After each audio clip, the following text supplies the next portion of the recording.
All right, and we're back with another edition of the Scotty Knows Show.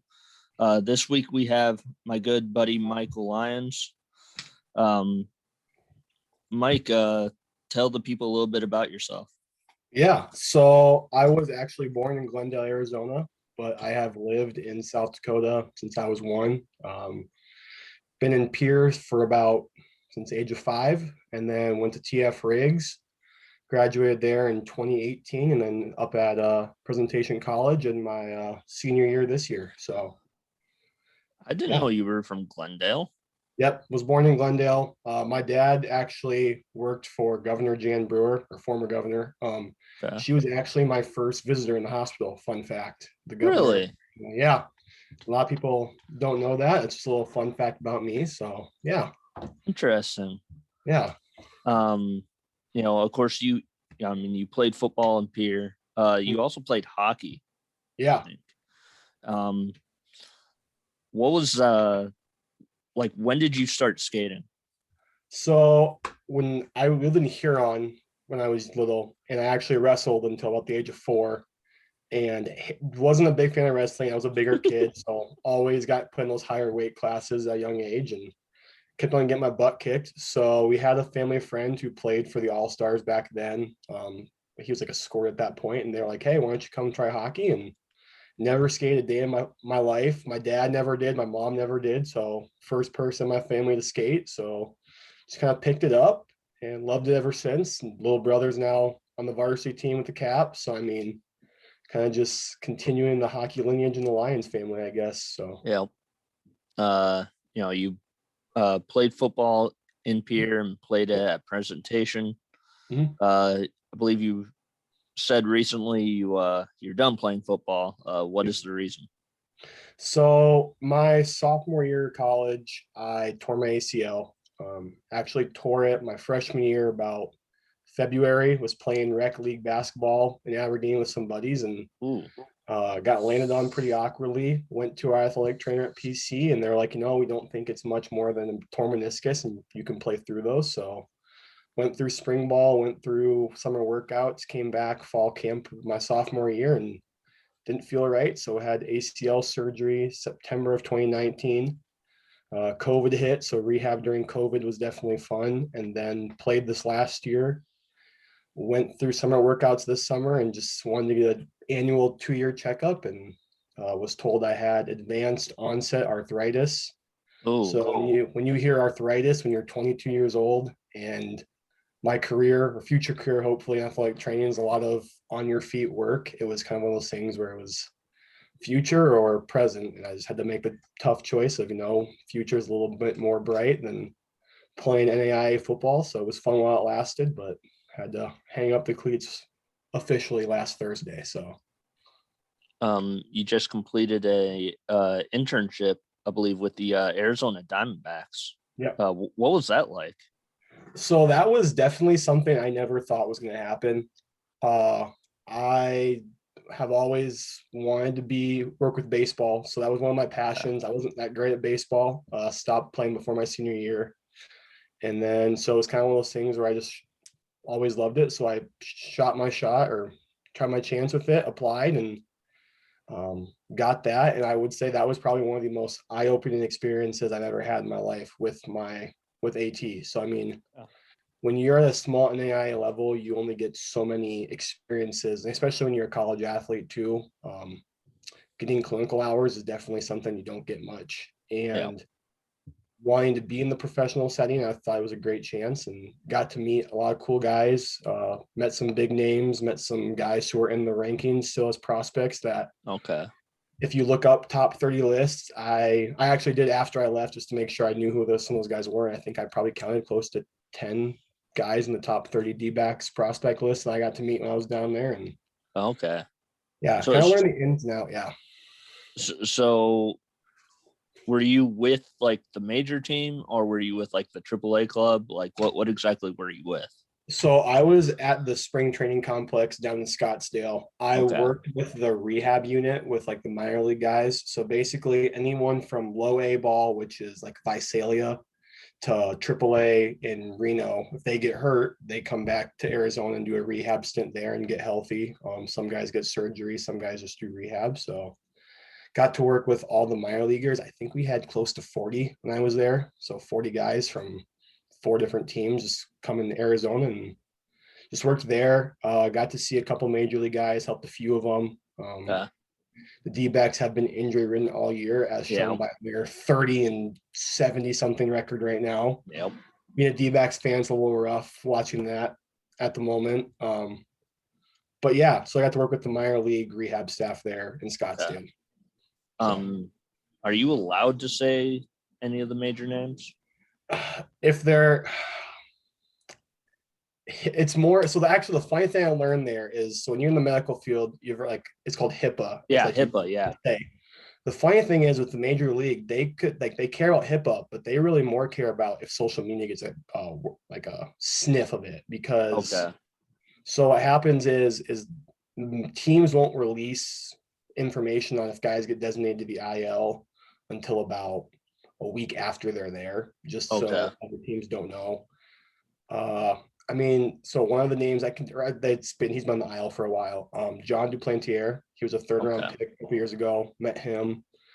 Corbin Martin, he was part of the Greinke trade. Got to meet him.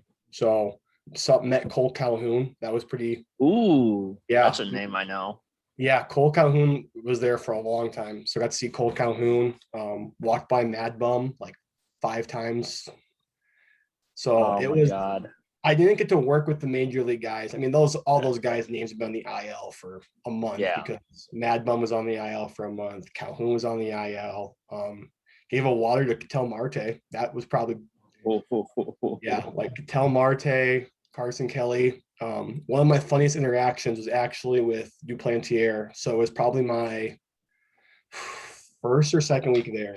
So in Arizona, and as it's just dry heat, so it's 115 every day. So I see Dupes working out, and he's like hunched over, like breathing, like you see he's breathing heavy. So like the athlete in me thinks, okay, that workout's pretty tough. I'm like, hey, Dupe, how's that workout? Is it killing you? And he literally stands up, looks at me, and says, no, Mikey, I'm killing that workout. Never disrespect me like that ever again. I turned around. I'm like, sorry, Dupe. Walked inside, and I saw the other intern. I was like, I just made Dupe very mad. And he came in later because he's like, I made you. I'm sorry. He's like, I'm sorry. Didn't mean to make you feel bad. He's like, some days I wake up and I choose violence, and you just got the brunt end of the stick. So he's like, some days you gotta wake up and be a dog, and that was my mentality today, and you just got the violent part of me. He's like, I'm sorry. I'm like, hey, it's all good. Now I know. So every day from then on, if I saw him doing a workout, I was like, yeah, Dupe, you killing that workout? And he's like, hell yeah, Mikey, I am. So I'm like, we're good. Don't want to make John Duplantier ever mad ever again. All right. So we kind of like to start this a little bit with kind of like a random like first couple of questions. Have you ever read a bad book? Have I ever read a bad book? I'm not much of a reader. Okay. Growing up, I loved Mike Lupica books. Okay. So yeah, big Mike Lupica fan, High Heat, all those. Yep. I think other one was John Green. A couple of his sports books. So like growing up a sports fan, it's all sports books all the time. Recently been reading the Tim Tebow books that he has. So I mean, I can't say I've read a bad book. I guess I get lost in them. I never come back to them is my answer. Okay. So I was having this discussion with a past guest on the show. He's a little bit younger than you, but what's your thoughts on the movie American Pie? Are you saying like original American Pie, yes. or are we saying new? I'm a fan. I liked them. I thought they were good. I mean, the newer ones, I don't know if you saw the new one with what's her name? Madison Pettis, the girl. Yes, I'm just watching that. That process. Yeah, that was interesting, especially just because like growing up, like I was born probably around when American Pie was coming out, because wasn't that like late 90s, early 2000s? It was 99. Okay, I was born in 99, so that movie came out right when I was born. And so I didn't know any of those characters before that, or any of the people who played them. So they're just, in my mind, Steve Stifner is that's who it is. No one Yep. else. Madison Pettis is the girl from Game Plan to me. Yep. Or wasn't she in Corey in the House too, or something like Yep. that? I remember her from Are You Smarter Than a Fifth Grader? She was in that too. Yes. I did not know that. Yeah. That makes me even feel like a little more awkward watching that because I know. it's the same thing as like, who was I talking with? I think it was one of the minor league baseball players because the Latin American guys learn English by watching like Disney Channel shows. Okay. And so I was talking with one of them who was a pretty high name, and he was like, yeah, I watched Really of Zach and Cody, Hannah Montana, and all this. And I'm like, so what's your thoughts on Miley Cyrus? And he's like, can't do it. And I'm like, I would agree. To me, Miley Cyrus is Miley Cyrus from when I was a kid. New Miley Cyrus, I can't deal with. Just like I see Madison Pettis as the Game Plan with The Rock. Or yeah. Yep. But that's where I see her from. So New American Pie, not a fan. Old American Pie, I give it a solid 9 out of 10 every time. I get a good laugh. So my thought is, well, I was probably 8 or 9 years old. It was one of those first movies I remember, and you'll understand this. There are movies that you watch when you're like 8, 9, 10 years old that you most definitely should not be watching. Yep. And that was one of them. And I would compare, for the younger generation, yours included, I would say your generation's American Pie was super bad. I would agree with that. Yeah. Yeah. I think Superbad's one of those movies I still haven't watched it fully, and I'm 22 years old. Yeah. But it's a movie that's just one of those that you have to watch to think it's hilarious. What was another one? Old School. My parents did not let me watch Old School. Oh my God. Until I was like 13. Until I was a teenager, I couldn't watch Old School. And Old School is probably one of the top 5 Will Ferrell movies I love to watch. Yeah. Well, I think it was actually, God, this is embarrassing. It wasn't until last year that I watched Slapshot all the way through. Really? Yes. So, okay. So this is my question for you, because I listened to yours and Bennett's podcast a couple of weeks ago to get my preparation. Yep. And you released like the top sports movies of all time. You guys have a real list. Which Slapshot is the best and which one's the worst? Same with Major League, because Major League is one of those movies that people love 1, 2 is iffy, and 3 no one talks about. What's your Slapshot rankings, I guess? I'll be honest, I've only seen the first one. You've never seen 2 or 3? No. Okay, so watch 2 and 3, because I will say, just like how Major League is, have you seen all the Major Leagues? I've seen the first 2, I believe. Okay, watch the third one. Because I think number 2 Back to the Minors. That's number 3. That's the one where they're picking the Twins affiliate. Okay, because I remember there's Back to the Minors. Or maybe I'm thinking of Bad News Bears. There's one where they go to Japan. That's Bad News Bears. Yeah, that's Bad News Bears. But so the Major League, because I watched all the Major Leagues again during COVID. Okay. So one's the OG. You can't beat number 1, my opinion. 2 was iffy because that's when like they get the guy from Japan who they say played for the Giants, and they think it's like Barry Bonds, and it's definitely not Barry Bonds. Yep. And then 3 is when they're in the Twins organization. So that's yeah. But Slapshot, so 1 is the best, hands down. Like as a hockey player, if you don't know, having watched Slapshot 1, you're not a hockey player. This is what it is. 2, I think 2 is the one where they're sponsored by like a gambling organization. I want to say it's a little bit darker than the original. And then 3 was like, it came out, I want to say late 2000s, and it was like a kid's movie. Okay. Well, wasn't one of them just like the Hanson brothers were the main star? That would have been 1. Well, the Hanson brothers were in all of them. It's just they played different. I'm just trying to think, because in number 3, the Hanson brothers are like Zen. They're Buddhists at that point. Yep. And they want to get them back to help this minor league like this little kids hockey team, and they have sons at that point. And so that was different. But yeah, Slapshot, you gotta watch Slapshot. All of them. Same with Major League. You gotta watch all of them and gotta rank it, because I think those are the epitome of first is always the best and sequels are awful after that. Yeah. So now we're gonna get into our topics. I mean, I feel like this is the biggest topic of the week, or at least one of them. It's Simone Biles. She she's back now. She just did her vault. I believe she got silver, maybe Silver or bronze. bronze? I think it was bronze. I saw it on Yeah. ESPN. But she walked away for a bit, took a little bit of a mental health break. Also suffered from something called the twisties, I've heard, which sounds terrible. Yeah, my fiance told me a little bit about what that was because I really didn't keep up with the Olympics just because the times are odd. Yeah.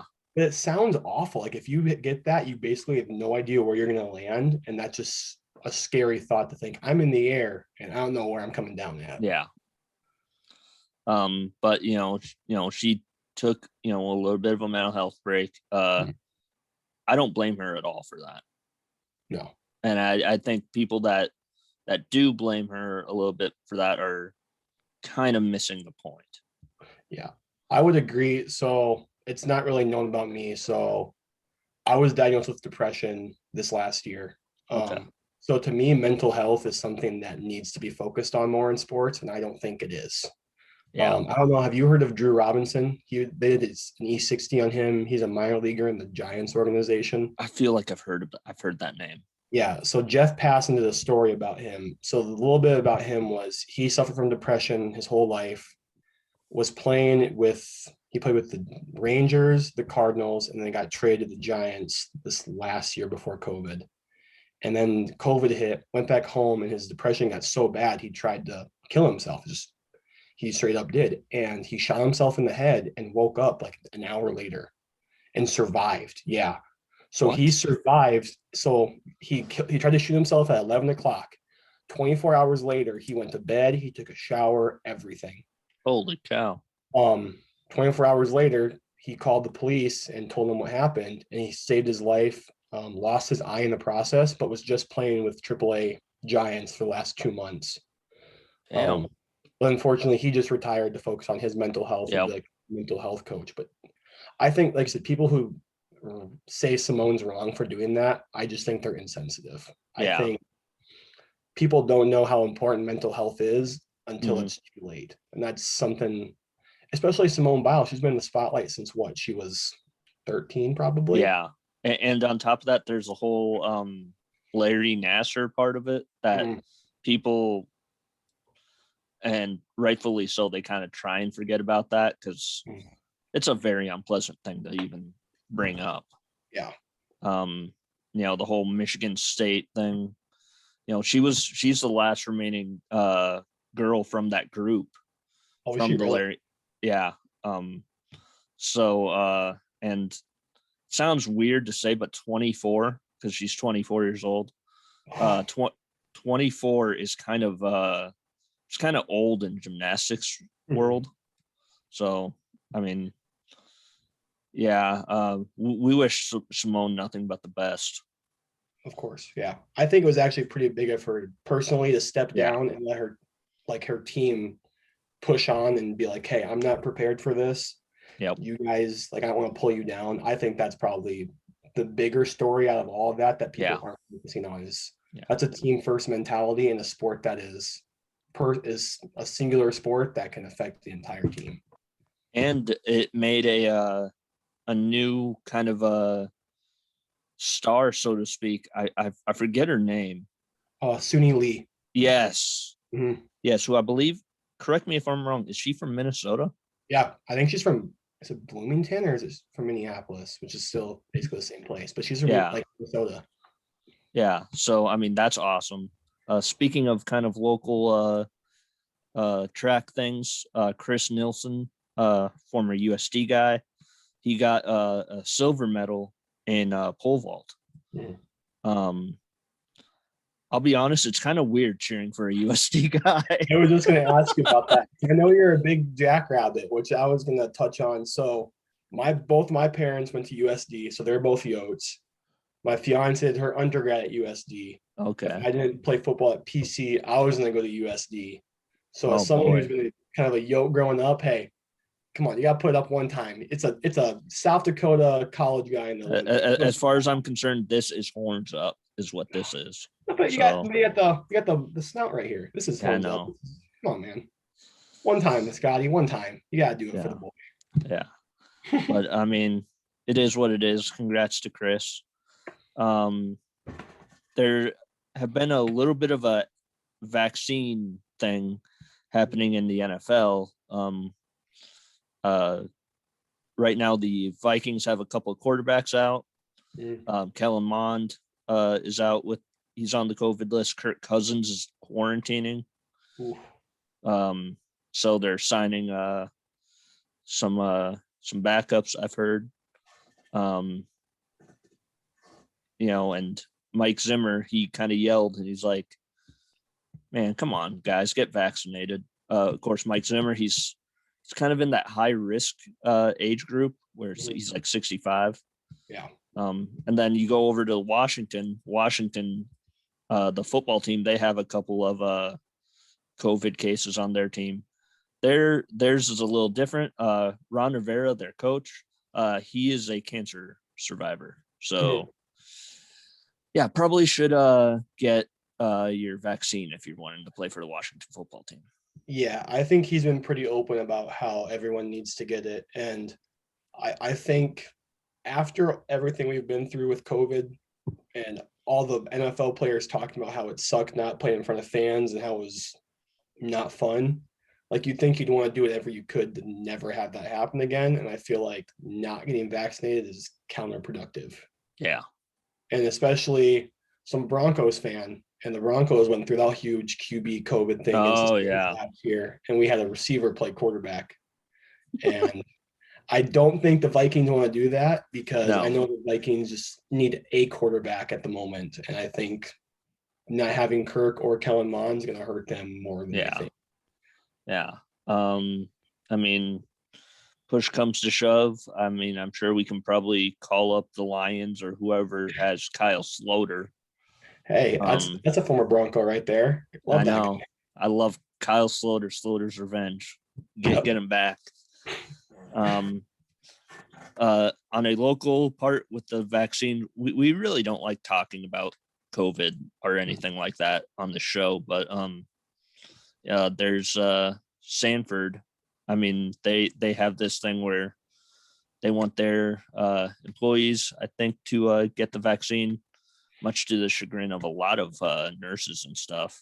Is it just me, or is of all the professions to get the vaccine, doesn't it seem kind of common sense for doctors to be one of the peoples to get it?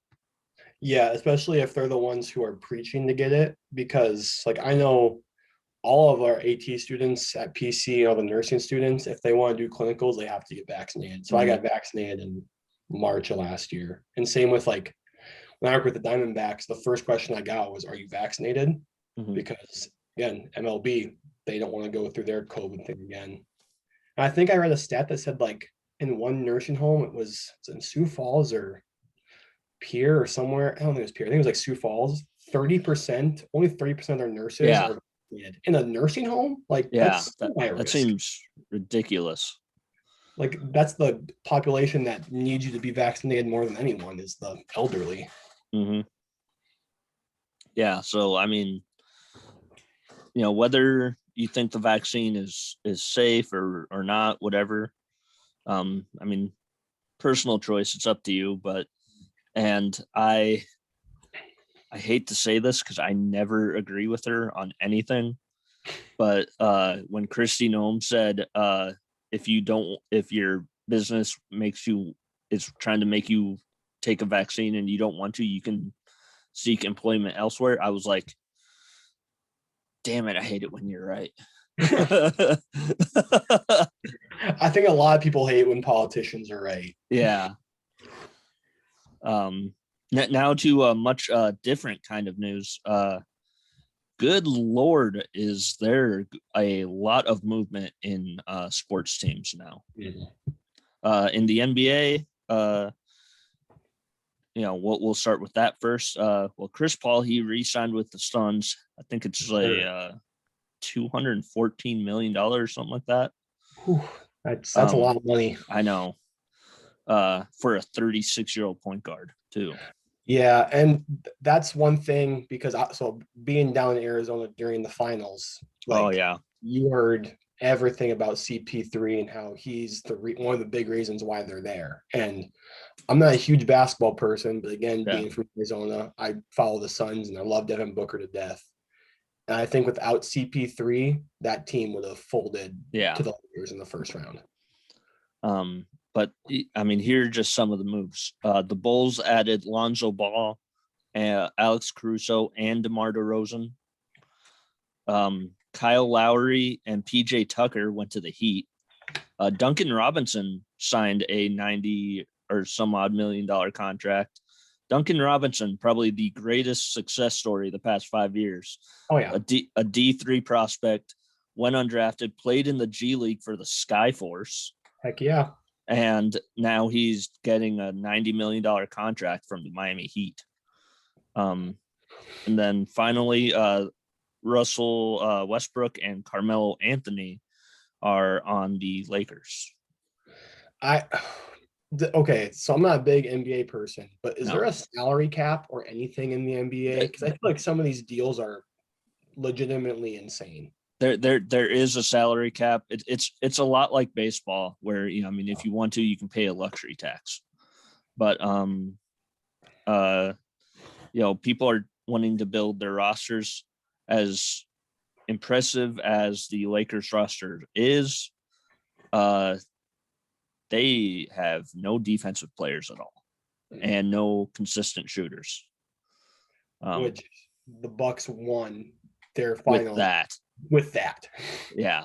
Although losing PJ Tucker for the Bucks, that's gonna be rough. Yeah. In baseball, I think at this point I've got my phone right here. I'm waiting for a call from the Chicago Cubs. Anthony Rizzo, Chris Bryant, and Javi Baez, they're all gone. Former Cub, formerly of the Nationals, Kyle Schwarber, he's now a Red Sox. Mm-hmm. Eduardo Escobar, he's on my Brewers. You're welcome. Yeah, thank you. Joey Gallo, he's a Yankee. Trey Turner and Max Scherzer are Dodgers. There's so many more. Jose Barrios, I think, is a Blue Jay. Yep. Yeah, just so many moves. Yeah, and as someone again who's worked for the Diamondbacks for 3 weeks and has been a Diamondbacks fan their entire life, hearing Scherzer and Turner to the Dodgers, hearing Bryant to the Giants, hearing just every move, and like Adam Frazier, the Padres. Like Adam Frazier's not a big name, but he was leading the MLB and was it on base percentage or average? He's an all-star, yeah. Yeah. So like the D-backs just have the slaughterhouse of the NL West, and the rich keep getting richer, and I just can't. It hurts to watch that. Well, the thing with Scherzer is, when it was announced that he was going to the Dodgers, I'm like, wasn't he supposed to be a Padre like an hour ago? He was, and I think doesn't he have a no trade clause? I have no clue. I think I heard something that he has a no trade clause, but I think the other thing was the Nationals are trying to unload Turner as well, which that makes no sense to me either, because Trey Turner is an all-star and Trey Turner was a dude, but you're going to trade him and like for a couple, was it Josiah Gray and Kelbert Ruiz? Like I just don't think those are big enough returns for an all-star pitcher and shortstop. My favorite part of this entire thing is Rizzo, Bryant, and Javi hitting home runs in their first game with their new teams. That's kind of like, if you're a Cubs fan, I feel like it's just a shot to the gut. Like it's like I should have asked Lewis about how that felt to be a Cubs fan. See your three, like without those guys, they didn't win a World Series in 2016. Yeah, and trade all of them away to better and green pastures. But okay, so I have a question.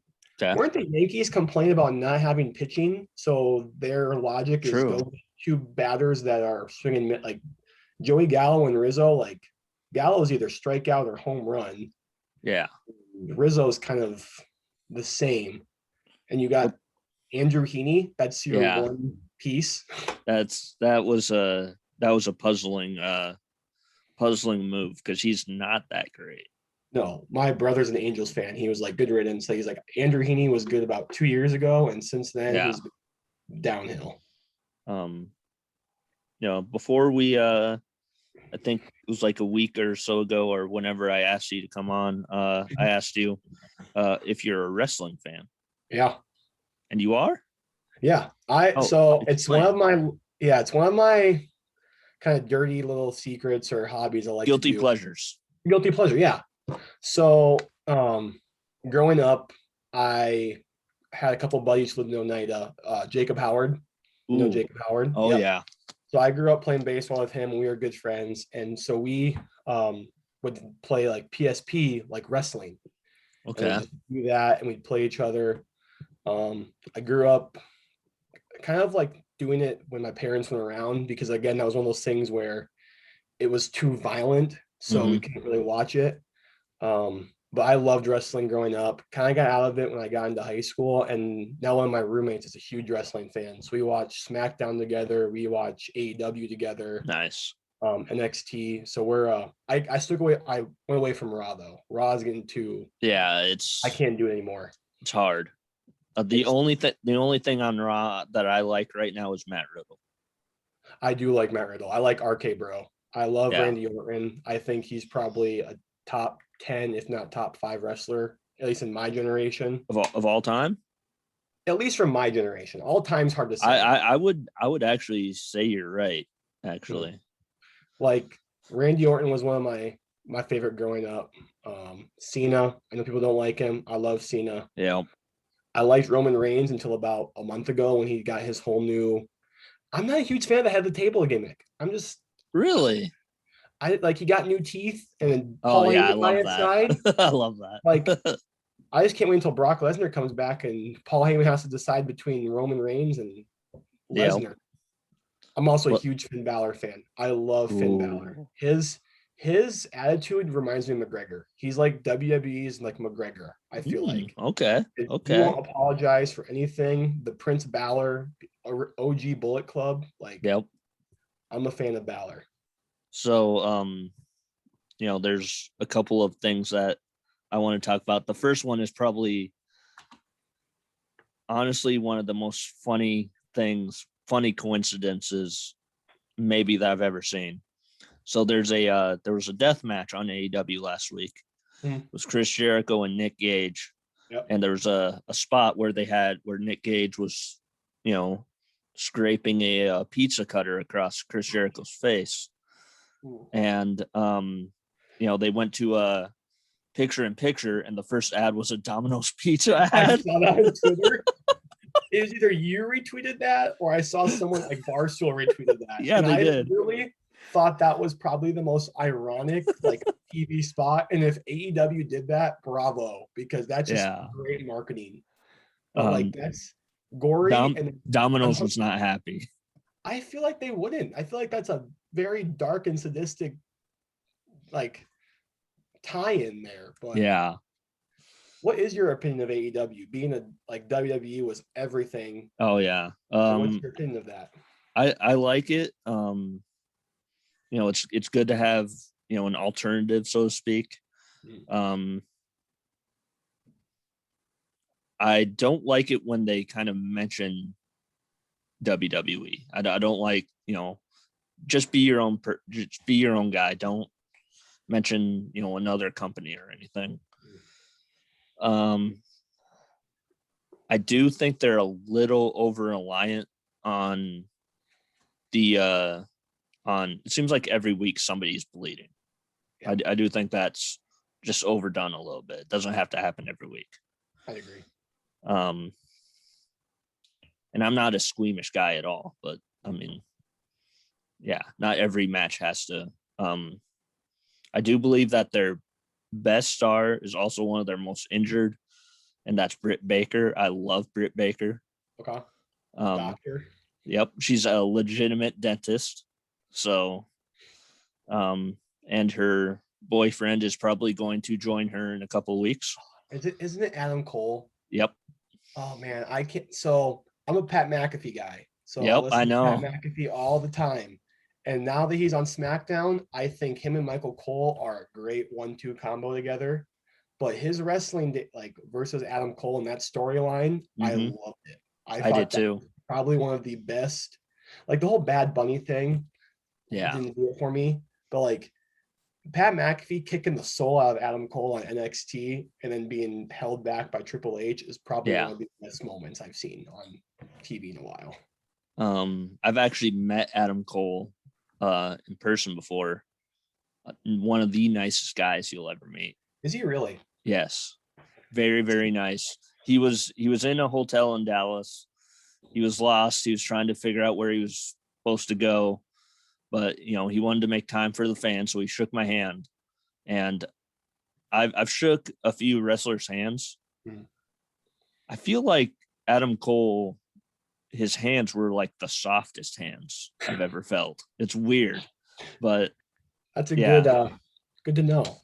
yeah. I think one of the reasons, so I mentioned how I kind of stepped away from wrestling for a little bit. So I remember this as a kid. We were at Buffalo Wild Wings, the one by the Denny. I want to say Yes. I was in middle school or something. And it was me, my dad, my little brother, and my mom. I want to say someone else. And we were playing hockey in Sioux Falls. Okay. But WWE was there for like one of their like house shows. It wasn't Yes. before they came. And The Miz and Dolph Ziggler were there. And so my dad knew I watched wrestling and was a fan of it, but I was like in awe. Like, that's The Miz and Dolph Ziggler. And so I'm like, can I go meet him? And he walks us over there. And they were the biggest D-bags Yeah. to a 10 or a 12-year-old kid. My brother was what, 7 at the time? Okay. Didn't even like, they looked at us like daggers in the eye, didn't want anything to do with us. And I was just like, I can't stand it now. Like, so I walked away Yeah. from wrestling because of that interaction. So sometimes Okay. hearing that people are different on TV is good to know, because that was a moment I don't like that moment. It kind of makes me feel odd. See, I I think there was a house show around 2013, I want to say. It was in Sioux Falls. It was the main event was Sheamus, who was the champion at the time. He was facing Ryback in a tables match. Ryback's a name you haven't heard in a while. Yeah, I know. I was sitting second row. And throughout the night, Sheamus high-fived me in the middle of his match. Hilarious. But people were doing entrances and stuff. And who high-fived me? Weirdly enough, The Miz. All right. Yeah, so The Miz was nice to me. You might have caught him when he was eating. He might have been a little busy. I don't know. Makes sense. Yeah. I think it was like the first time they had SmackDown there. AJ Styles was at the table next to us. Really? At Buffalo Wild Wings. And I may or may not have screamed like a little girl when I noticed that it was him. Because AJ Styles has been one of my favorites since like 2005. So when he was with TNA. Yep. I enjoyed him back then. Him and the whole Aces and Eights thing. I remember that. Oh yeah. That was a very good storyline. TNA did really well in that one. In other news, Bray Wyatt and Ric Flair got their releases. Yeah, I don't understand that. I mean, and my thing is like Bray Wyatt is one of those characters that he's had so many different personas, like the Firefly Funhouse thing. Husky Harris, when he was with the Nexus, that was what it was, with like Wade Barrett and all those guys back in the day. And then he comes back with Luke Harper, RIP. Yep. Like, I liked him with the Dark Order with AEW, but like turning Alexa Bliss into what you turned her into and then releasing the person that's responsible, like that you were paying that storyline, I feel like did her the more like dirty. Like, I'm not a big fan of the whole Alexa Bliss dark person. I'm not too much either. I mean, it kind of worked, in the pandemic when there was no fans, but now that there's fans, it just looks silly. Yeah. The whole Lily Horizon, yeah. like was it last night when she like rose up from the ground? Like, that's just Yeah. That's like a little bit too Chucky for me. I don't like that. And then like Ric Flair, like you're on to release the Nature Boy, like he's like you think of WWE or WWF, Yeah. Ric Flair's up there. WCW. WCW, Especially. like Yeah. like that's the biggest name when you think of all-time greats. You think of Ric Flair, and he's 80. Like what? Why release him at this point? Yeah. Like, Well, here's the. I feel like he wanted to get released, and well, first of all, with Bray Wyatt, I want to say this: I don't want him to go to AEW and be the new leader of the Dark Order. I want him to do his own thing. yeah, I like the Dark Order now. Like I'm a fan of the Yeah. Adam Page Dark Order combination. Yeah. Or no, yeah, Hangman Page. Yeah, Yeah. I was very mad they lost to the I Elite was too. last week. First of all, their entrance was probably the coolest entrance. Best. My roommate, who we watched WWE together, watched that on repeat like for 5 minutes straight because he loved it so much. And even I was a fan. And then the Elite's little goon squad entrance wasn't a fan of. Well, But did you hear it cost them $50,000 to do that? that was 50 grand for that little dinky entrance. Well, for the for that entrance, because they had to license them. It was mainly the music, Yeah.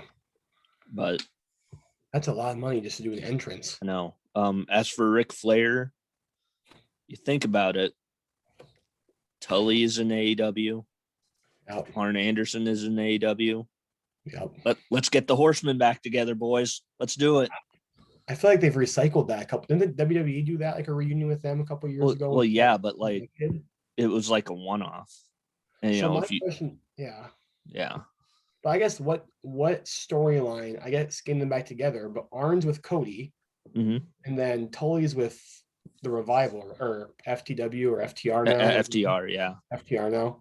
And then like, what are you gonna put Ric Flair with Andrade because Andrade's dating Charlotte? Like, is that what we're gonna do now? That would be interesting. Bring out Chavo and Ric Flair with Andrade. Like, I just don't. I think it's just recycled, or they're gonna try too hard. I think it's gonna ruin Ric Flair. Yeah. We might be getting a couple of former champions in AEW. It sounds like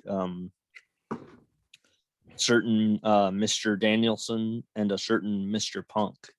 I'd be a fan of that. To be quite honest, I was a big CM Punk dude. The Cult of Personality entrance with him, loved it, and I think Daniel Bryan was done very wrong. Like after he came back, and then did he turn heel before he got hurt again? I keep on forgetting. Was he a heel at one point when he cheap shotted?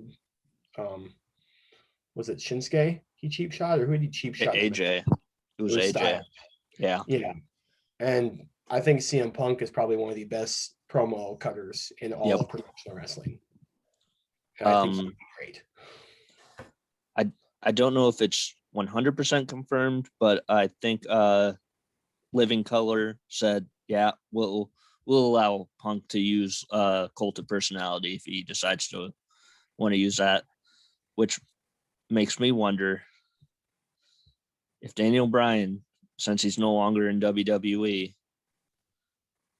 I would love to see him get his old theme song back that he used on the Indies. Do you know what it is? I do not know. It's the Final Countdown. Did he use that as an entrance? Yes. Okay. And it was legit. Like people like freaked out when he would use that in Ring of Honor. It was awesome. So SummerSlam is coming up. Cena is going to face Roman. Lashley versus Goldberg. That's going to be on Saturday. Not this. It's going to be on the 20th. 21st, sorry.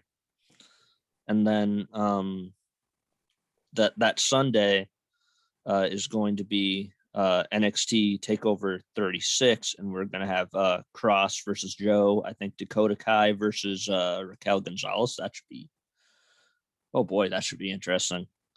But then I'm very excited for Walter versus Ilya Dragunov. Is that NXT UK? Okay, yep. Yeah. So that's happening. SummerSlam, on a Saturday is an interesting choice. Aren't they usually? Isn't it usually flip flop or NXT has Yes. the Saturday? And Yes. that does seem odd to me I that you I keep your big money one for a Saturday. I think it's possibly, I mean, because they're using the Raiders Stadium. I think it might be a football related thing. Oh, like a preseason game. Yeah. I could, yeah. Yeah. But then um I also think, and if you're as big of a fan as I believe you are now, that whenever WWE pay-per-view has to follow up a takeover, it never lives up. Mhm. So, I mean, Yeah. you want to go with the better quality show last, I would say. Yeah, I'd agree with that. So, I'm very interested with the whole SummerSlam with Cena and Roman. If they're actually gonna let Cena win, or we're just gonna keep on rolling the Roman train, because I feel like that rivalry, if Cena were to win that and then become, wouldn't he be like a 17 time? yep. I think having that new storyline and then them feud and then bring in the Usos with the Rey and Dominic Yep. Mysterio, like I think that would be a good one for a while. I'm not a big fan of recycling Goldberg for the 15th time. I hate it. I hate it. And Lashley, like, isn't he Lashley like 45 now? Yeah, he is surprisingly old. Like, what's with like you as you're a big WWE and wrestling Yeah. person? Why does Vince McMahon think they need to recycle old names to be relevant again? I I I guess he thinks, I mean, Goldberg was a big name. He wants the older fans back, which is not the fans that you need. You need the younger fans. Yeah. Um uh you know what I'm hoping, and it's mainly because I know he's a big fan and it's his dream match during Lashley Goldberg. I want Big E to cash in Money in the Bank on I would Goldberg. That would be good. I like the New Day and Big E. I think he would be a good new champion. I also like how they're starting to get a couple new champions. Like when they gave Kofi his run, like his little run, I Yep. think that was well deserved. I think Big E deserves it now. Yeah. And if you think about it, what better place to crown Big E than at SummerSlam? Yep. Because I mean, SummerSlam is known for, crowning champions. Look at Brock Lesnar. Yep. So, and we have a couple of other little tidbits, non-sports related, to get to before we get to our top five. Sunday it was MTV's 40th anniversary, and they celebrated it by having 24 hours of ridiculousness. I did see that. That's What the hell? That's a lot of Rob Deerdeck and Chanel West Coast I know. annoying laugh. I know. I mean, you couldn't have like a retrospective on the Real World or Jersey Shore even. I would take that. Yeah. Or show I mean, built on music videos, but I mean show some Beavis and Butthead or some celebrity death match. I forgot Beavis and Butthead was an MTV show. Yep. Yeah. Or celebrity death match. I don't think I ever watched that show. Oh, great show. What was Silent Library? Yes. I loved Silent Library growing up. My favorite was Next. I don't think I watched Next. Okay, so do you know the premise?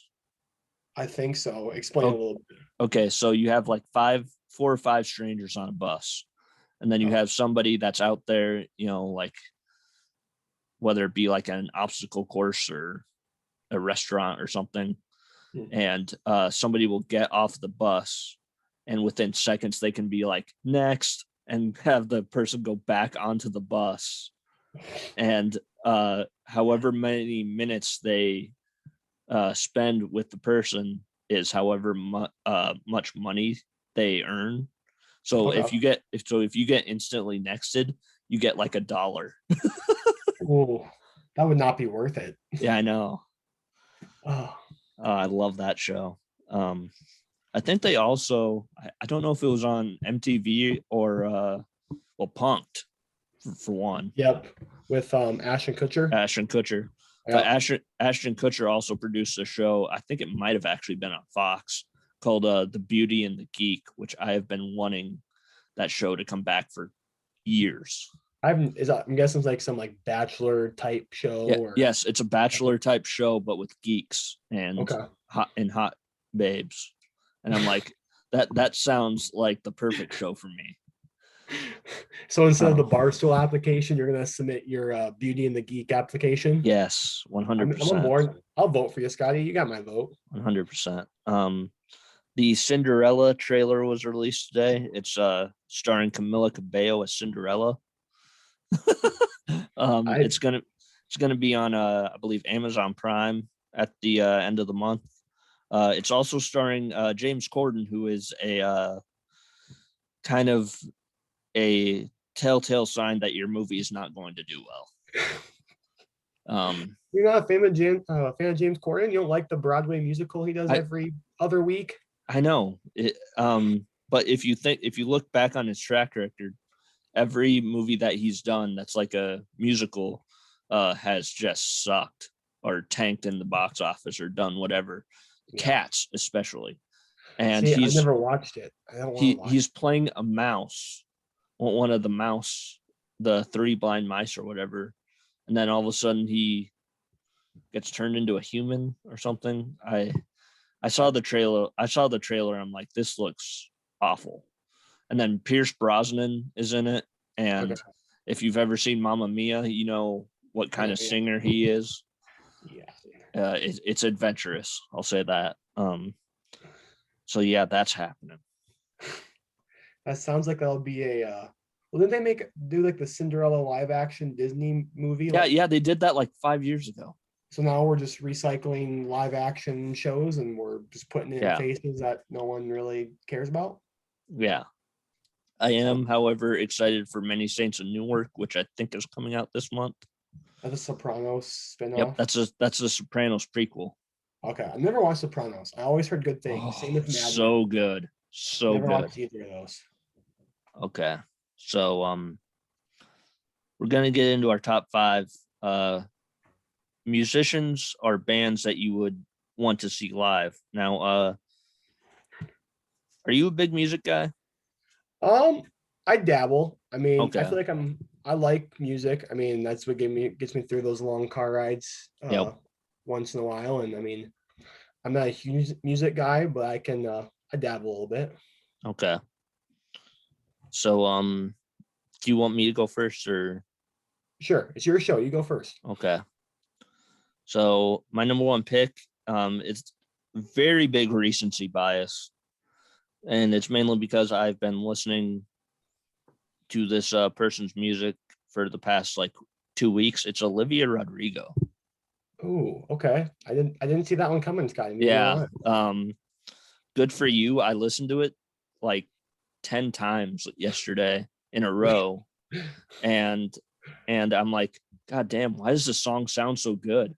And then I heard it mashed up with Misery Business by Paramore. Yep. And I'm like, these are the same song. That's why I love it so much. It's the same song.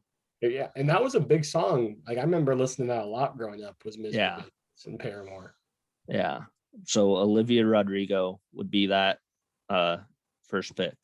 Okay. All right. So I wouldn't be remiss if I didn't start off with kind of a shout out to the fiance. So she'll be listening at some point. So hi, Brooke. Have fun listening to this podcast. Hope you'll love it on your ride back to Iowa. So Dan and Shay, so funny story. I proposed to her with Speechless playing in the background. And so that's kind of our song now. And so she's a big Dan and Shay girl. She even thought about driving up to Bismarck or was it Grand Forks or something to go watch them. And that's like a 7-hour drive from here. So I'll go Dan and Shay just for the shout out to the future Mrs. Lyons off the bat. I like it. I'll be honest. I don't know which one is Dan or Shay. I couldn't tell you. I want to say, I want to say Shay's the shorter one, isn't he? I think so. I think Dan's the long-haired one and Shay's Okay. the shorter, or yeah, Yeah. Dan's the Okay. long hair. It's same with like Florida Georgia line. I for some reason always thought like they were the opposite person. Like Are you Tyler and Florida or are Shay, you Georgia? which one are you? And then like I'd always think that I think his name's Tyler. He's like the one that had the used to have the long hair and now he has Yes. short hair or whatever. And I thought he was a lead singer just because he had the look of one, and I was completely wrong. So Really? yeah, I always thought they were mismatched. So same with Dan and Shay, but they're good. I'll go number one with Dan and Shay. All right. You want to stink it back? Yeah. All right. So guy I've gotten really into lately, Mitchell Tenpenny. Ooh. So That's the the first, what's the name of the song that I know of him? so he has Drunk Me. That's it. He has Drunk Me. He has Broken Up. Um, he has like I don't know what it is, but his voice is just it's very good. And I don't know. Have you ever heard the song "Somewhat Someone You Loved" or something like that? It was like by Yes. Louis Capri. He did a cover of that, and I think it's 1,000 times better than the original. So it's a breakup song, but it's Yeah. pretty good coming from his point of view. So All right. Mitchell Tenpenny number two, I'd say. All right. That's a good pick. I'm gonna go kind of in that same vein. I still have not seen him, and it feels like everybody has seen him. He hunts here a lot, I've been Okay. told. Luke Combs. I've heard he does hunt in South Dakota. That's a good one off second off the bat. I didn't Yeah, have him on the list, and he's pretty good. yeah. I have been told by people that next time they see him out hunting, they will tell me. We will see if that's true or not. But I feel like every song that he releases is like a number one hit. Yep, I agree. Yeah. Um, just insane. Um,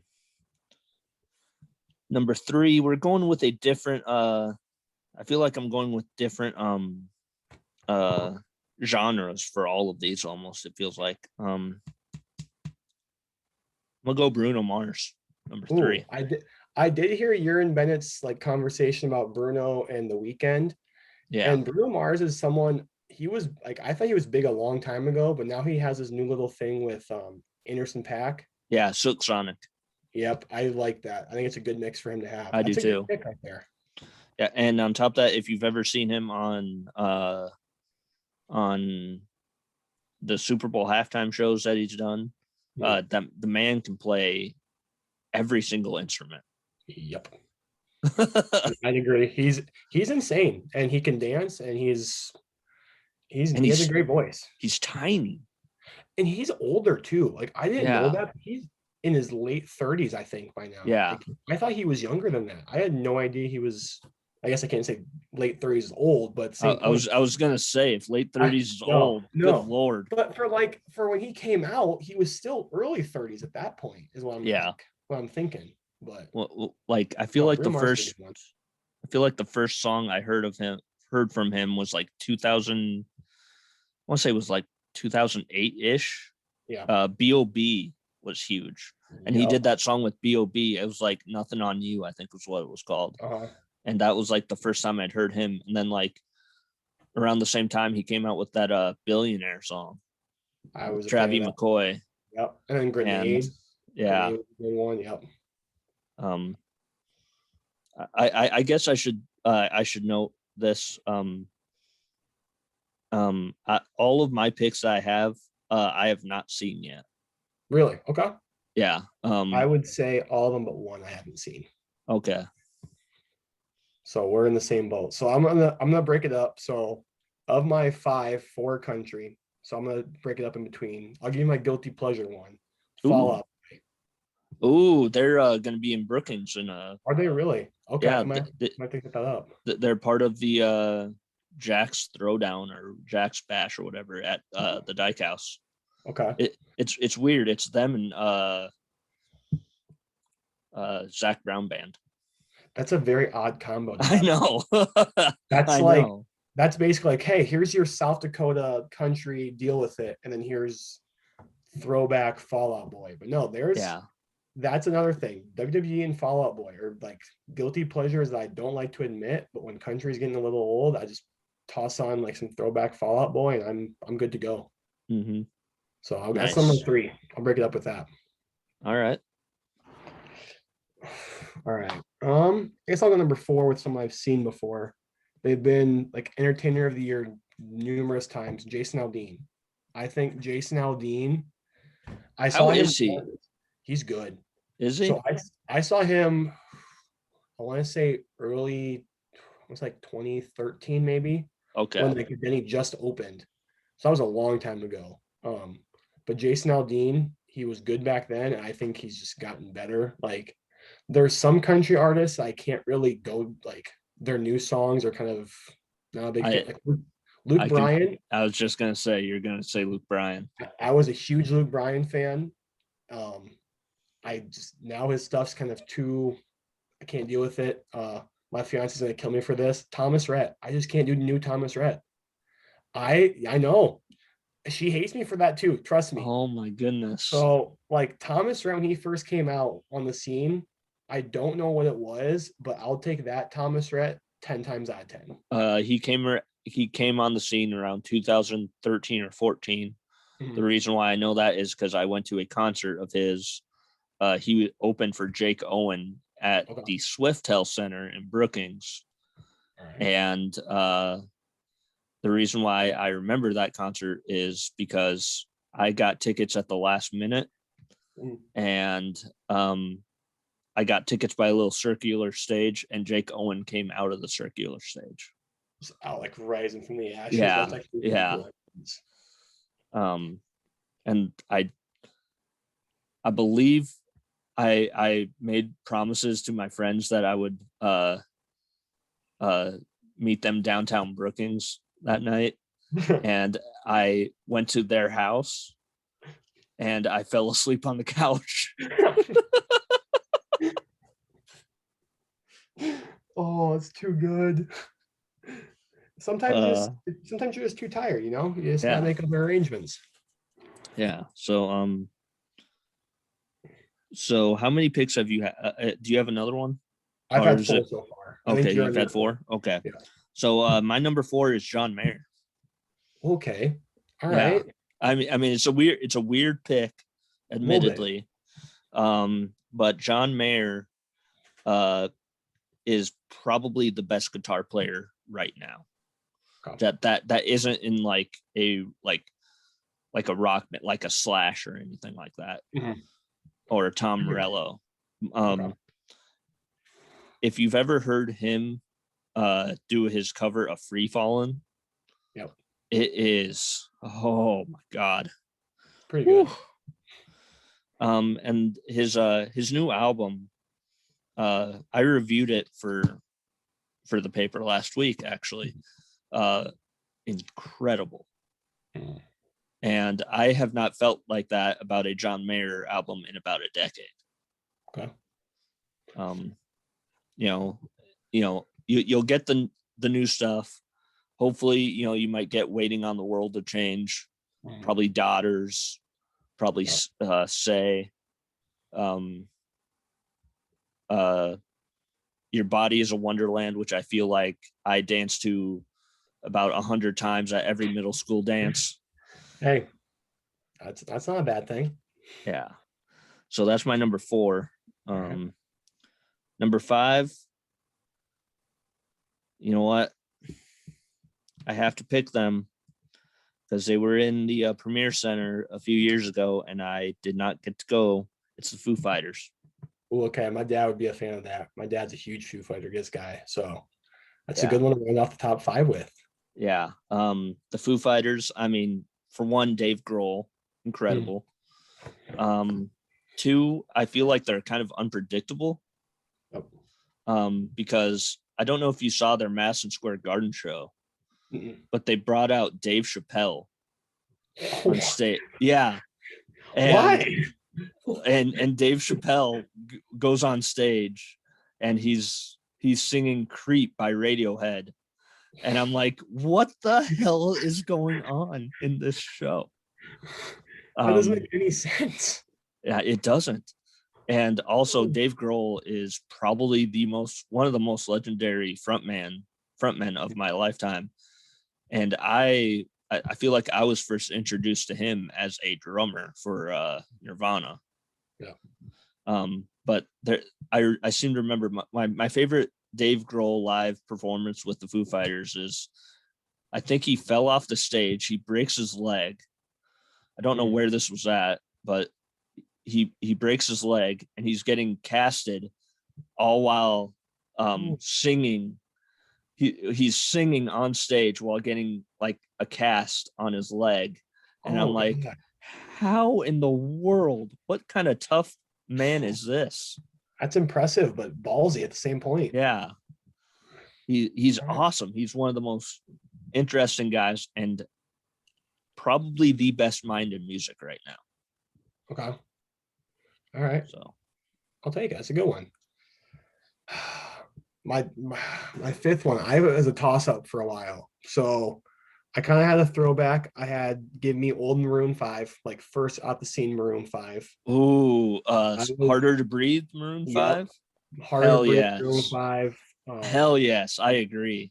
Old Maroon 5, when they played the halftime show, what was it, 2 years ago, 3 years ago? Yeah, their set came out and it was like the Astro World Travis Scott thing was what it was. But they came out and played some of the old ones. I'll take that. Growing up, I was a big Toby Keith and George Strait guy. Are you getting into honorable mentions here? So these are my honorable mentions. I'll give you honorable mentions and I'll go. Okay. So George Strait and Toby Keith back in the day when I was younger, I'll take them. But just right now, another name that it's kind of one of those weird poppy country singers is Kane Brown. I've never been a big fan of his. You see, I mean, he has some songs that are so, but like, when he gets to his country roots, I'm a Kane Brown guy. Just because, add that to the playlist of songs I played during a proposal. Kane Brown was on there, so I kind of give Kane Brown props for getting me through a proposal, just like Dan and Shay. So he does have that one song where it's not just him; it's like the song with like Khalid. Yeah, that's not the Kane Brown I like. That's the Kane Brown I like. So like, yeah. See, I'm just like the country Kane Brown. Okay. Yeah. It's the same with like Thomas Rhett. Thomas Rhett has like his little poppy Thomas Rhett, and then there's country Thomas Rhett. And that's just the point of like, it kind of just, it's how your music taste is. And I'm more of the countryer version. But yeah, that's my top 5. It's kind of a more country, but again, you got to throw in the honorable mention of Maroon 5 and guilty pleasure Fall Out Boy in there. Yeah. So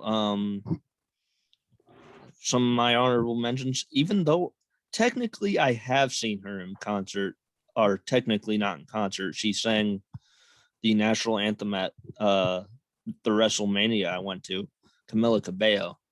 Okay, I can deal with that. Yeah, she was part of that girl group whose name escapes me right now.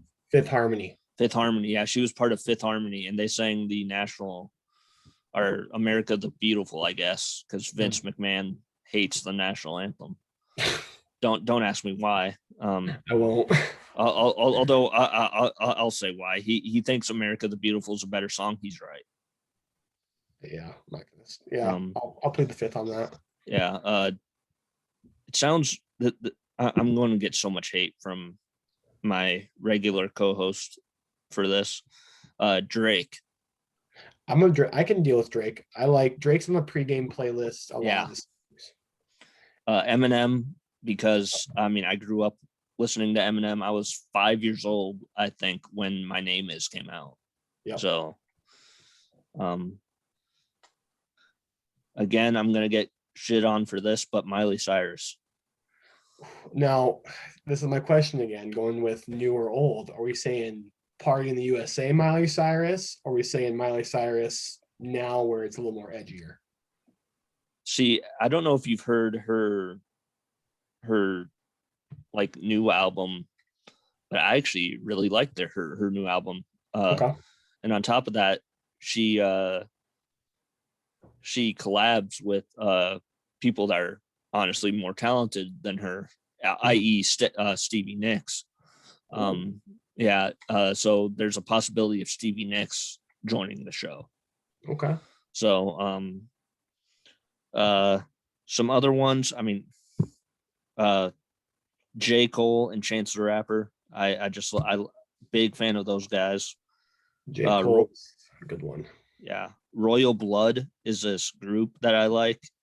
It's just two people. It's a guy with a guitar and a drummer, and I think they're from England, but the sounds that they can make with just two instruments is insane. Okay. Yeah. Look, give them a look. I might actually share you a song with them. Yeah. After this is over with. The Pretty Reckless. I love the Pretty Reckless. They are a rock band that is fronted by Taylor Momsen. Taylor Momsen was Cindy Lou Who in The Grinch. In The Grinch. I have seen pictures of her nowadays, and it blows my mind. I know. That's again the same with Little Mass and Pettis thing I said earlier. I cannot unsee them from their childhood works. Yeah. And now we're adults, and I see it. It just does not register in the brain.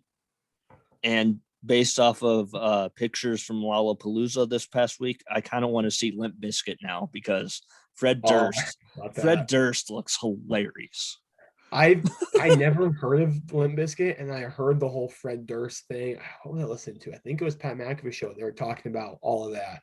Yeah. And I was like, I have to look this up. And I looked it up, and I was entertained, to say the least. Yeah, he looked like a substitute teacher with an edge. He did. I would agree with that. That makes sense. Yeah. Like he had a wig, it looked like, and I'm like, this is not the same guy that sang the Undertaker's theme song in 2002. He did that? Well, Rollin'. Rollin'. That's Fred Durst. That's Limp Bizkit. Oh, really? I didn't know that. Oh yeah. Okay. Was that Undertaker when he was like his little biker Undertaker? Yep. Okay. All right. Yep. So yeah, and seeing him now, I'm like, oh my God. And on top of that, he directed one of my favorite really, really terrible movies. It's called The Fanatic. I only ever heard about it. It might be on Amazon Prime. Okay. I'm not sure if it is or not, but it's so stupid. It's John Travolta. Oh God. I don't know if he's special needs or not in the movie, so it's kind of a little problematic in that respect. But he's obsessed with this actor played by Devon Sawa, who was the quarterback in Little Giants. Okay. And he's like obsessed with this guy, and Fred Durst, Limp Bizkit is, he's the lead singer of Limp Bizkit. He's directing this, and there's a scene in it where Devon Sawa is driving in a car with his son. He's like, "Oh, hey, you like this? You like a little Limp Bizkit, do you?" And I'm like, "Good God, way to suck your own wang there, Fred Durst. Good Lord." A little free pub right there. Gotta do free pub for your own thing. But yeah. Do you have any extra ones that you can think of? Other than the ones I said, I mean, Drake was another one. Kanye would be unpredictable as hell. See, okay, and I heard, what was it? His thing with at the Mercedes-Benz Dome. Yeah. The prices I saw on Barstool for like food at that thing. First of all, did he even perform, or did he just stand there the entire time and just talk? Yeah, like he does. But like I heard like $40 for chicken tenders and fries. Like, is Kanye like going broke and he's trying to make money that bad? Like, yeah. I mean, I'll take Kanye from a couple years ago. New Kanye is kind of giving me a little bit of a going down the rabbit hole.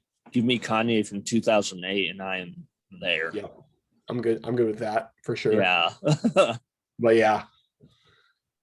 Oh my God. So I one thing that I was going to talk about, but I decided against it, the whole Dave Bautista being broke before Guardians of the Galaxy thing that's been floating around. I don't believe that at all. Did you hear that story? I have not, but I can only imagine how bad that's going to look Yeah. or sound. Yeah. So supposedly, after like, I don't know if he spent all of his money post WWE before he got the Guardians of the Galaxy job or not, but Mhm. it, I, I don't believe that story one bit because he was one of the top build guys for the better part of a decade. Yeah. And he even came back the last couple years again and Yeah. reused. That's a story I haven't heard about. Did you hear about the Evander Kane story? Yes, I See, forgot to write that down. Damn. that's another thing where So for I heard this problem about it. But yeah. for those that aren't aware, please tell the story if you can. Yeah. So Evander Kane is a forward right now for the San Jose Sharks in the NHL. Supposedly what's going on is his estranged wife, I want to say, they're going through some marital problems, but she came out and said that he has been gambling on like hockey games, like his own hockey games, and has been purposely throwing them because he reported bankruptcy. Like he was like $26 million, Damn. I want to say, in the hole, is what I heard. Like it was bad. So it's Wow. kind of like, but he came out and denied it and says he's never gambled on his games, his team's games, and all that. But that's a story that I can't believe it just for the fact that he's not doesn't play goalie, he plays forward. And to throw a Mm-hmm. game, like as a hockey player, you only get there's probably 10 minutes of ice time in his case. He's Yeah. probably third line at this point. So the saying that he's purposely throwing games just doesn't make sense to me. But until everything comes out, I can't go for or against. But what's your opinion on that whole saga? I mean, something sounds fishy about the whole thing. I mean, if it is true, it's the biggest sports gambling story since Pete Rose by far, Yep. um, or probably since Michael Jordan. But I forgot people, Michael Jordan had the yeah, gambling thing. people Forgot forget about about Michael Jordan, uh, which I have a conspiracy theory. I think I've said it on the show before, and it was kind of talked about a little bit in The Last Dance, the whole retirement, to play baseball. Mhm. People think it's a secret suspension for gambling. I am one of those people. That I could see that.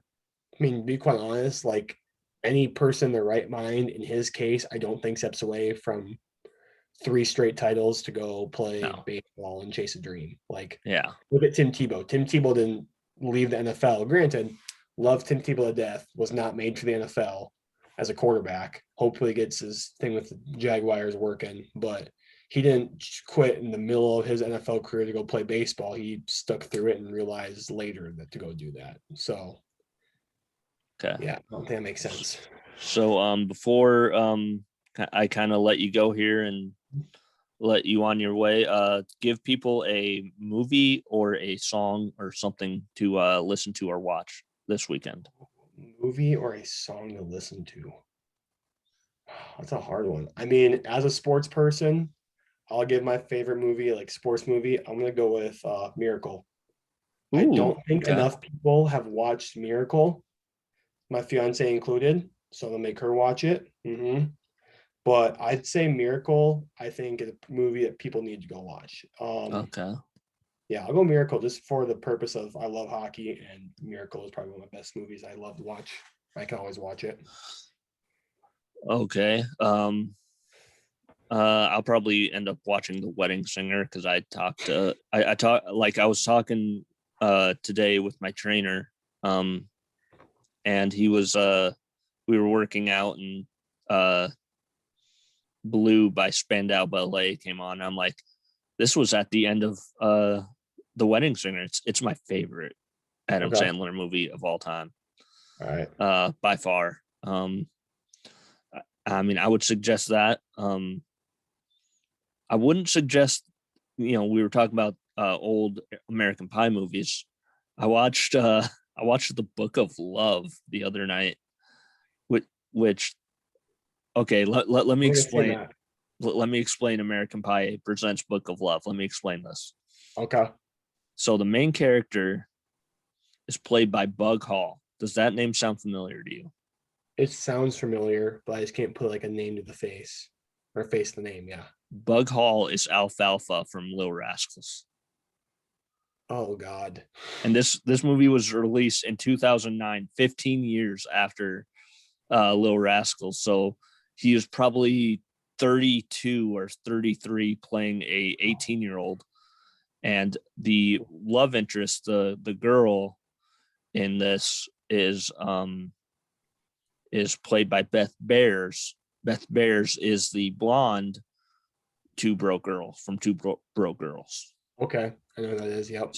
So it's, I mean, there's that, which I haven't finished Girls Rules yet. Hmm. I've heard that's the only American Pie movie without Eugene Levy, so that automatically deducts it in my book. All right, makes Um, sense. it's my week to review movies. I'm very excited for Thursday, because Thursday on HBO Max and in theaters everywhere, maybe even the theater here, I don't know yet. Suicide Squad. See, okay, I'm a Marvel guy, so I'm not a big DC person, Okay. but I have to watch it for the fact that Cena's in it, and Yep. Cena. And here's another reason. You say you're a Marvel guy. Here's another Hmm. reason to watch it. It's directed by James Gunn. Okay, that name does sound familiar. Yep. James Gunn, who directed Guardians of the Galaxy.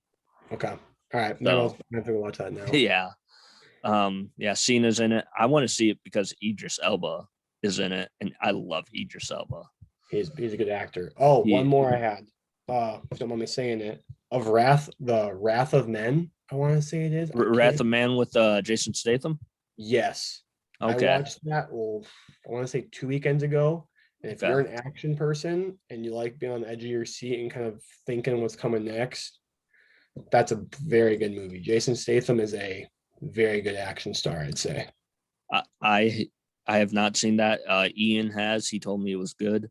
Um, Nobody is a movie that I feel like people should see, even though I haven't seen it. But you know, we want to support Bob Odenkirk. You know, get well, Mm, Bob.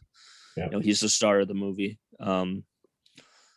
My next franchise I have on way over there next to my TV, because I have all my DVDs listed, Mm. is Saw. So I have to go through all the Saw movies to finally get to Spiral. I have yet to see Spiral. I want to see that. I am so freaking excited to watch Spiral. See, I've never watched Saw, but just for the fact that like Chris Rock is a name where like I like Chris Rock, but he's Samuel L. not. Jackson too. Yeah, and like Samuel L. Jackson's in those type of movies, but Chris Rock to me is not suspenseful. Like he's the funny guy. So I Mm-hmm. want to see Chris Rock in a suspenseful, like edge of your seat movie. So I'm going to watch that now. Yeah. Of all the Saw movies, I think I've seen all but Jigsaw and Spiral. Mm. I would suggest actually watching the first one, because the first one is actually really, really good. Okay, I'll add it to my list of movies. I gotta watch. It's on HBO Max. You know, I mean, Danny Glover is good in it. Mm. Carrie Elwes, who is the guy from Princess Bride, he's good in it. Okay. And number 2 is actually kind of good too, because it has a Wahlberg in it. So Oh, yeah, I love the Wahlbergs. Mark yeah, Wahlberg, Donnie, love them. yeah. Have you been to Wahlburgers? Um, I tried to stop in one in the Mall of America, and they were packed, and so I never got to. But I wanted Okay. to go. Okay, so when they had the Final Four there, the 3-on-3 tournament, I had a gift card because I was working at the 3-on-3 tournament, because Skylar Flatten was there. Yeah, And so I went up there to Wahlburgers and ate there for free. It was awesome. it was pretty good. All right, I'll try Yeah. that next time. What, before we let you go, tell the people what you got going on in your life. Yeah, no. So now that I'm officially retired from football, just going to be helping out as an athletic training student, finishing my last year of undergrad at PC, and then applying for grad school. And then next July, July 23rd, Scotty, mark your calendar, man, you're coming. Okay. Wedding. Where Sioux will Falls. it be? Oh, Sioux Falls. Falls. Okay. Yeah. Okay. It's right next to Wildwater West, so you can come to the reception. Yeah, it's literally, I kid you not. So it's called Blue Haven Barn. It's right Okay. there.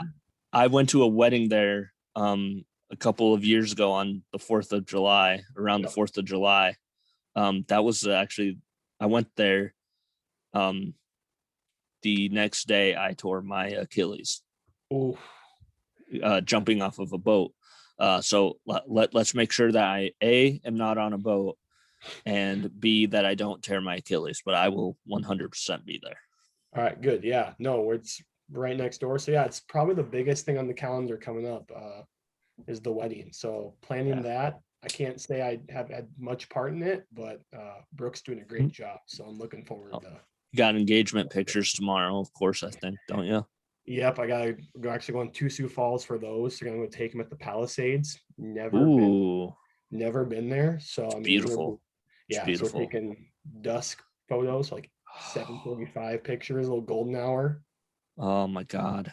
Yeah, I had a lot of planning to do with that, because I'm the biggest photo person in the relationship. So it was all my idea. No, well, I'll give it to her. So when you were proposing to your, I mean, I think I was the guy that was supposed to take your photos. I apologize. It's all good, man. Hey, it's all good. Now you just gotta come and have a good time in Sioux Falls with us. We're gonna. All right.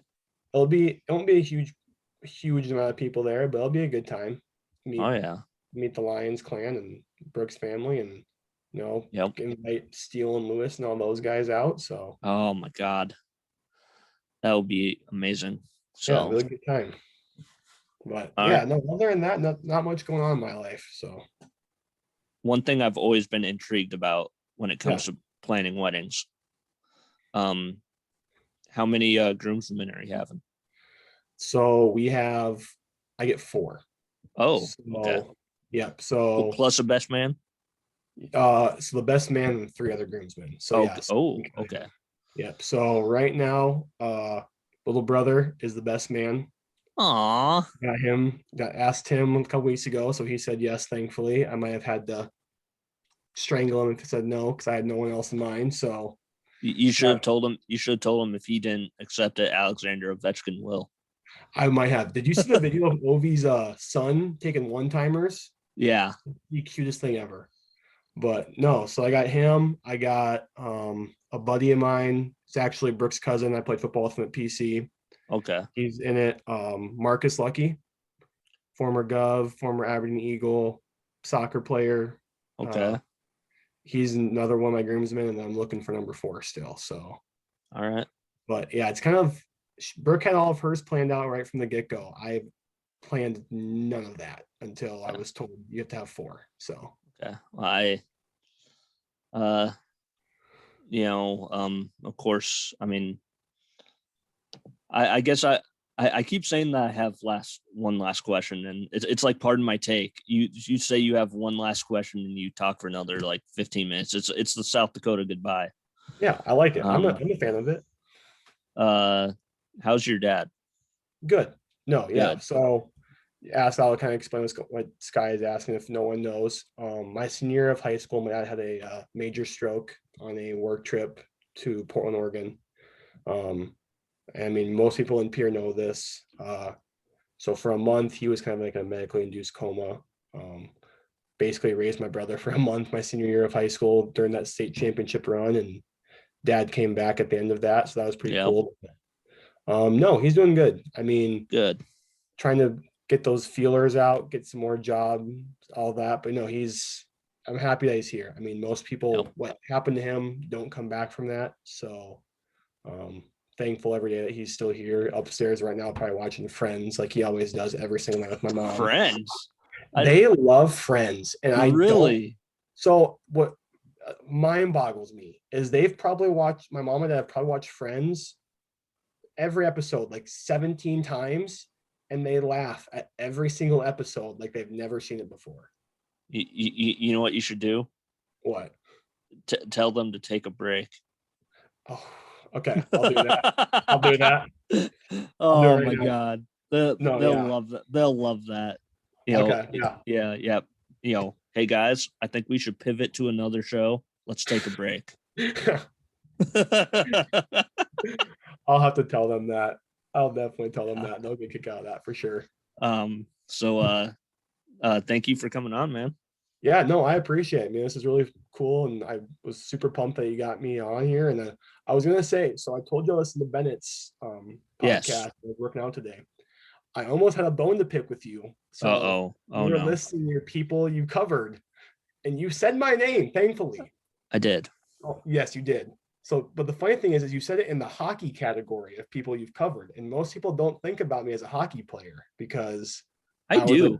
I see, do.